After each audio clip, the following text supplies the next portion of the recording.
up with it? It's your resident Dew fanatic. And before we get into the review for today, I've got to get a few shout-outs out of the way. First of all, the Voodoo 3 review for 2021 is one of the biggest videos on my channel in quite some time. Since my Frostbite review, it's blown up big time. So shout-outs to Mountain Dew for getting me the early product so I could get it out to the people, and they certainly appreciated that. And of course, if you're just now getting that rollout in your town, try it out and go back to that video and comment. Tell me what you think the flavor was and what you think of it overall. Secondly, I've got a shout out to a viewer, because if it weren't for his generosity, this video wouldn't be happening today. Of course, we're looking at the Game Fuel flavor Courageous Sherbet, and today, of course, in the Zero version. And I wasn't going to buy a case of the Zero version specifically because it's like 26 bucks. I don't know how much I'm going to like the Zero version because I already have the full calorie version. But, you know, my viewer, this is the Nathan. Shout out to you, my friend. We got to talking.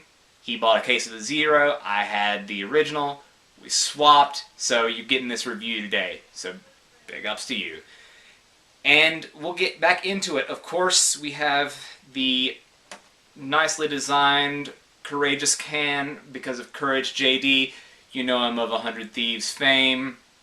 And he's doing big things, mogul moves in the Mountain Dew world, I guess.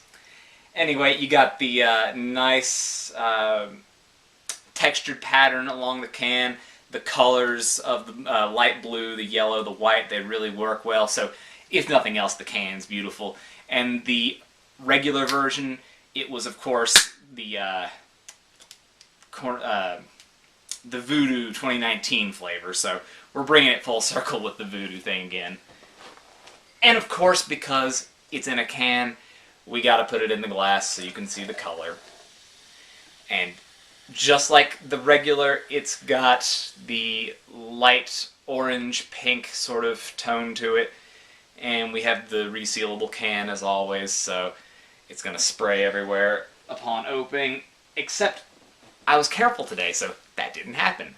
Anyway, you know what the other one tasted like, or if you don't, you need to go watch the video, but I expect something very similar.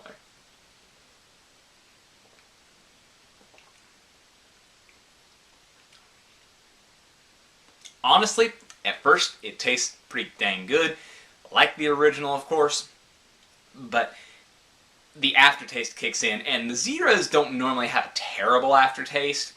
They've kind of fixed the problems that the diet drinks have had with their aspartame aftertaste, but this one kind of leans back into that, and that's really unfortunate, because it makes it taste like you're drinking Kool-Aid. And of course that's the artificial sweeteners. I'm sure Kool-Aid has artificial sweeteners, but I'm not Kool-Aid fanatic, so I don't know what they use, but that's what drinking this is like.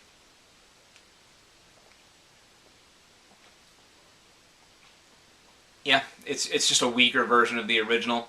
It was to be expected, but because I am who I am, it's got to be tried on camera for the people, so that eventually it can go on that shelf right there. And quite frankly, I've had it sitting around for a few weeks, but I haven't gotten to it until this particular moment because I've had so much other stuff to do between work and the reviews I prioritize because I wanted to get that new Voodoo review up. I've still got things in the pipeline that I need to do, and there's new flavors on the horizon. Of course, we have Thrashed Apple whenever Kroger decides to get their act together and get that out. Most of you are just trying Voodoo for the first time. There's also Flamin' Hot, which is going to be another online release like the Cake Smash. So I've got to try while I'm at work to get on there and get a case before they sell out, so I can, once again, sit here and do this review. So I'm cautiously optimistic about that. I hate doing it during working hours. The world really does work against the working man. But we'll make it happen one way or another. And of course, I have one more flavor that I want to try for the series on the international flavors until they come up with something else. And that, of course, is the Passion Fruit Frenzy. I've got it sitting nearby, so one of these days that'll go up. So stay tuned for that. And you know you want to subscribe, because how else are you going to see it? I'm just going to drop it whenever I get around to it. We got too many damn flavors. Also, the gingerbread snapped, which who knows if that's going to be. Probably going to be some over-glorified ginger ale, but it's Mountain Dew, so it's going to put me right back in this chair and we're going to do it. So, I don't know. Seeing as these are sold out, the Game Fuel Zeros, I wouldn't necessarily go out of my way to buy one of these. I'm glad I had the arrangement that I did, but because it's sort of a weaker Kool-Aid version of the other, I'd focus on getting that one if I really wanted to try it. But if you've had Voodoo 2019, you've had a better version of what these were intended to be in the first place. So you have your Dew Fanatics advice, so use it as you will. And as always, do the Dew.